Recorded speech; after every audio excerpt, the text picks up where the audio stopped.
प्रिय भक्तजनों, इस शिव महापुराण कथा ज्ञानामृत में मैं डिवाइन कनेक्शन की ओर से अमित अग्रवाल आप सभी का स्वागत करता हूं और आप सभी को सादर प्रणाम करता हूं।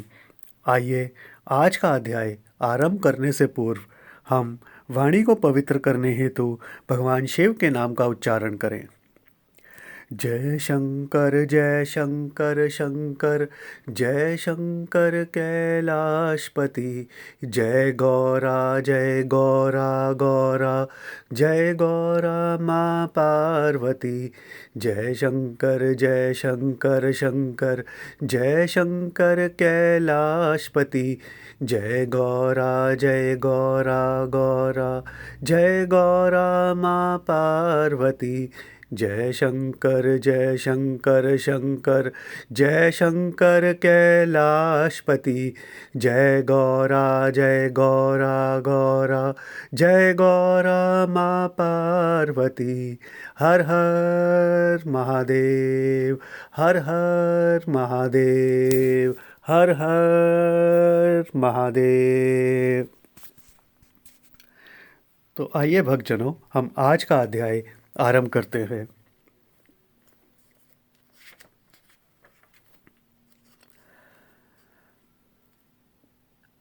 ईश्वर अनेक होकर भी एक कैसे है, इसको मैं एक दो उदाहरण देकर समझाने का प्रयास करता हूँ। उदाहरण नंबर 1। स्वर्ण धातु एक है, परंतु इसके आभूषण अनेक रूपों में बनते हैं। यद्यपि आभूषण अलग अलग है, इनके नाम भी अलग अलग पड़ गए, जैसे कुंडल, अंगूठी, चेन, जंजीर, हार, लॉकेट आदि आदि। परंतु प्रत्येक आभूषण में स्वर्ण धातु एक ही विद्यमान है। उदाहरण नंबर 2। रिश्तों के अनुसार हम किसी के पति, किसी के पिता, किसी के पुत्र, किसी के भाई, किसी के चाचा और किसी के भतीजे हैं, और इन्हीं नामों से हमें बुलाया भी जाता है, परंतु हैं तो हम एक ही। जिस प्रकार अलग अलग लोगों से अलग अलग रिश्ते तथा हमारे अलग अलग नाम होने पर भी हम एक ही हैं, उसी प्रकार ईश्वर भी एक है। वह अनेक रूपों में ईश्वर पृथ्वी पर अवतरित हो नाना प्रकार की लीलाएं करता रहता है। वह अपने भक्तों की रक्षा के लिए तथा धर्म की रक्षा के लिए अनेक रूप धारण करता रहे। ऐसा पूर्ण विश्वास हमें अपने हृदय में धारण करना होगा। प्रभु के अनेक साकार रूपों में एक ही ईश्वर के दर्शन करने होंगे। जब ऐसा भाव व विश्वास हमारे मन में पक्का हो जाएगा, तब कोई देवता हमारे लिए ना बड़ा होगा ना छोटा, ना कमज़ोर होगा ना बलशाली। तब मन का सारा भ्रम दूर हो जाएगा और हमें प्राप्त होगी ईश्वर की सच्ची भक्ति व आत्मज्ञान। अब निम्न विधि से पूजा करें। यदि किसी अनुष्ठान के रूप में किसी मनोकामना हेतु पूजा करनी हो, तो उस अनुष्ठान के अनुरूप शास्त्रानुसार बतलाई गई पूजा पद्धति के अनुरूप आवश्यक सामग्री एकत्रित कर मंत्रोच्चारण द्वारा ही विधिवत पूजा संपन्न करें। इस कर्म को किसी विद्वान द्वारा ही कराएं और इसे ईश्वर को समर्पित कर दें। इसमें नियमानुसार व्रत, नियम और संयम का पालन करें। यदि नित्य नियम से ईश्वर आराधना करने चाहते हैं, तो नित्य षोडशोपचार से पूजन करना हो और नियमानुसार सामग्री से पूजन कर सकते हैं तो करें, अन्यथा समय पर जल, चंदन, पुष्प द्वारा या फिर नेत्र बंद कर ध्यान लगाकर मानसिक पूजा अवश्य करें। पूजन विधि। सर्वप्रथम गुरु दीक्षा लें। शास्त्रानुसार बिना गुरु के मानव जीवन एक कच्चे घड़े के समान है। यह मानव शरीर अपवित्र होता है, जिस प्रकार माता के गर्भ से जन्म लेने पर सूतक से पूरा कुल ही अपवित्र हो जाता है और नामकरण संसार के बाद ही पवित्र होता है, ठीक उसी प्रकार अग्नि में पक कर वह कच्चा घड़ा पवित्र हो जाता है। इस मानव शरीर का 2 बार जन्म होता है, प्रथम माता के गर्भ से और द्वितीय गुरु से दीक्षा लेने पर। इसीलिए मानव जाति को द्विज की संज्ञा दी गई है। संतों के मतानुसार गुरु 2 प्रकार के होते हैं, शिक्षा गुरु प्रथम और दूसरा दीक्षा गुरु। शिक्षा गुरु तो अनेक हो सकते हैं जिन जिनसे शिक्षा ग्रहण करते हैं, परंतु दीक्षा गुरु केवल एक ही होता है जिसे सद्गुरु कहते हैं। संस्कार पद्धति के अनुसार जो जिस समय बालक यज्ञोपवीत संस्कार किया जाता है, उसी समय एवं बालिकाओं को 5 वर्ष की अवस्था में गुरु दीक्षा मंत्र दिया जाता है, परंतु वर्तमान समय में लोगों द्वारा षोडश संस्कार ग्रहण न किए जाने के कारण यज्ञोपवीत संस्कार होता ही नहीं है, या जिनके यहाँ होता भी है उस समय गुरु दीक्षा नहीं लेते तो भी उन्हें संयमानुसार गुरु अवश्य बना लेना चाहिए। परंतु सद्गुरु जल्दबाजी में ना बनाएं, क्योंकि आजकल तो सद्गुरु बनाने के लिए एक अंतर्राष्ट्रीय गुरु बाजार खुल गया है। एक कहावत है, गुरु बनाए जानकर पानी पीवे छान कर। यदि हम सोच समझकर ठीक से जानकारी कर गुरु बनाएंगे तो हमारा तन व मन पवित्र रहेगा और हमें पछताना नहीं पड़ेगा।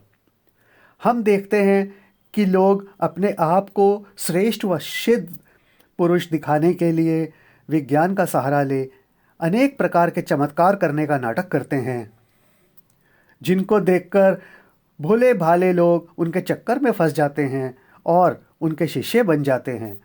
और भेड़ चाल के अनुसार कई लोग एक दूसरे की नकल कर किसी के शिष्य बन जाते हैं, और जब असलियत का ज्ञान होता है तब तक बहुत देर हो गई होती है।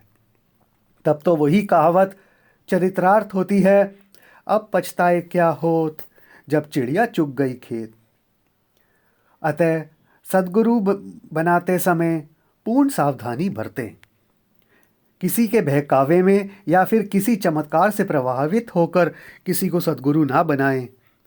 जिस विद्वान, ज्ञानी, निष्कपट, निर्विकार, निर्लोभी पंडित संत से आपको सच्चा मार्गदर्शन मिल रहा हो, ज्ञान मिल रहा हो, मन को शांति मिल रही हो, उसी को आप सद्गुरु बनाएं।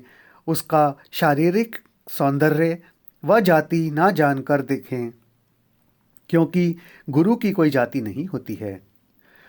माता, पिता, भाई, बहन, पति, पुत्र, अन्य रिश्तेदार या फिर भगवा अर्थात गेरुए वस्त्रधारी सन्यासी, गृहस्थ, बालक, वृद्ध, पुरुष, स्त्री, कोई भी हो उसे सद्गुरु बना सकते हैं। परंतु ध्यान रहे, शिक्षा गुरु तो अनेक बना सकते हैं, परंतु दीक्षा गुरु एक ही होता है, अनेक नहीं। इस प्रकार प्रथम गुरु दीक्षा लें। शिव जगत गुरु है। पूजा पद्धति में प्रथम बात गुरु बनाने की बतलाई गई है। यदि किसी को गुरु बनाना संभव ना हो सके तो शिव को ही गुरु बना लें, क्योंकि शिव जगत गुरु हैं। महात्मा तुलसीदास जी ने लिखा है, वंदे बोधमयम नित्यम गुरु शंकरम रूपीणम यमाश्रितो ही वक्रोऽपि चंद्रः सर्वत्र वंद्यते। क्योंकि भगवान शिव संपूर्ण जगत को समस्त विद्याएं, पराविद्याएं व आत्मज्ञान देने वाले हैं। विद्यालयों में सर्वप्रथम जो अक्षर ज्ञान छात्र को कराया जाता है वह भगवान शिव की डमरू से ही निकली हुई ध्वनि मात्र है। ओम से ही प्रथम अक्षर यानी स्वर अ प्रकट हुआ है। गायत्री मंत्र व चारों वेद शिव कृपा का ही फल है। योग एवं तंत्र विद्या पार्वती जी के कहने पर शिव ने ही प्रकट की। परशुराम, विश्वामित्र व पांडव अर्जुन को धनुर्विद्या भगवान शिव ने ही सिखलाई थी। नारद व गर्गाचार्य जी को ज्योतिष विद्या भगवान शिव ने ही प्रदान की थी। दक्ष प्रजापति के यज्ञ के विध्वंस के समय मृत लोगों को जीवित करने के लिए आपने आयुर्वेद विद्या को प्रकट किया था। ज्ञान मार्ग व भक्ति मार्ग का उपदेश काकभूषुंड को हंस रूप में, उमा को अमर कथा सुनाते समय तथा बाल योगी शुकदेव जी को आपने ही दिया था।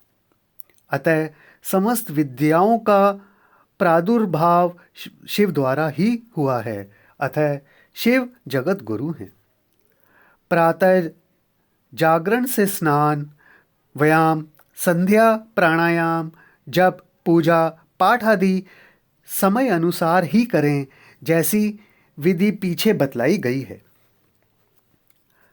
अब नियम से संध्या वंदन में गायत्री मंत्र जाप करें, फिर गुरु मंत्र जाप करें। इसके बाद सद्गुरु एवं इष्ट देव की मूर्ति पूजा सामग्री द्वारा या मन से पूजन करें। तत्पश्चात यदि उपलब्ध हो तो दीपक व धूप जलाएं, अन्यथा मन में मात्र कल्पना ही कर ले। अब जितना भी समय हो सके सीधे बैठें, दोनों हाथ गोदी में रखकर अपने इष्ट देव का भ्रुकुटी के मध्य या हृदय प्रदेश में ध्यान करें। मन इधर उधर भाग रहा हो तो भी उसे बार बार रोकें। इस कार्य का बार बार अभ्यास करें। इसके बाद मंदिर में जाकर सभी देव प्रतिमाओं के दर्शन करें। विशेष कार्य के लिए अपने इष्ट देव को उस देव के अनुरूप ही मान शास्त्रों व संतों द्वारा बतलाई गई रीति के अनुसार अनुष्ठान करें। अरे, सच्चे मन से की गई प्रभु की पूजा तो बड़े से बड़े पापी को भी मुक्ति दिला देती है। उदाहरणार्थ, हम कल एक चोर की कथा के विषय में जानेंगे। एक चोर की कथा जिसके द्वारा शिव पर एक लोटा जल चढ़ाने और घंटा चुराने के लालच में शिव पर चढ़ जाने से प्रसन्न हो शिव ने उसे एक नहीं 3 वर दिए। तो भक्तजनों, हम कल के अध्याय में जानेंगे एक चोर की कथा और उसके 3 वरदान। तो आइए आप सब मेरे साथ प्रेम पूर्वक नित्य शिव प्रार्थना करें।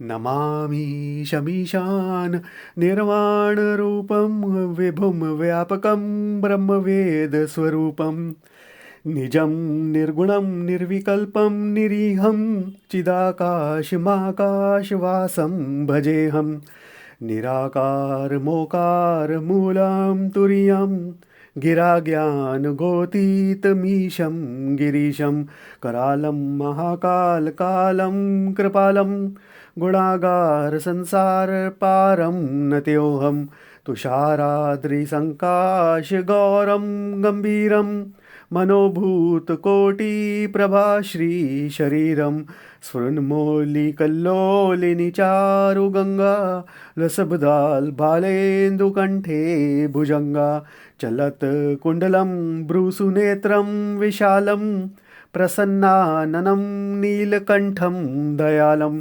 मृगाधीश्चर्माम्बरं मुण्डमालं प्रियं शङ्करं सर्वनाथं भजामि प्रचण्डं प्रकृष्टं प्रगलभं परेशम् अखण्डम् अजं भानुकोटिप्रकाशं त्रयशूलनिर्मूलनं शूलपाणिं भजेऽहं भवानीपतिं भावगम्यं कलातीतकल्याणकल्पान्तकारी सदा सच्चिदानन्ददाता पुरारी चिदानन्दसन्दोह मोहापहारी प्रसीद प्रसीद प्रभो मन्मथारी न यावद् उमानाथ पादारविन्दं भजन्ति ये लोके परेव नराणं न तावत् सुखं शान्ति संतापनाशं प्रसीद प्रभो सर्वभूतादिवासं न जानामि योगं जपं नैव्यपूजां न तेऽहं सदा सर्वदा शम्भु तुभ्यं जराजन्दुःखोगतातपैमानं प्रभो पाहि आपनन्ममीश शम्भो रुद्राष्टकमिदं प्रोक्तं विप्रेण हर्तोषे ये पठन्ति नरा भक्त्या तेषां शम्भु प्रसीदति। तो आइए भक्तजनों, आप सब मेरे साथ प्रेम पूर्वक हाथ उठाकर 3 बार बोलेंगे हर हर महादेव, हर हर महादेव, हर हर महादेव, हर हर महादेव।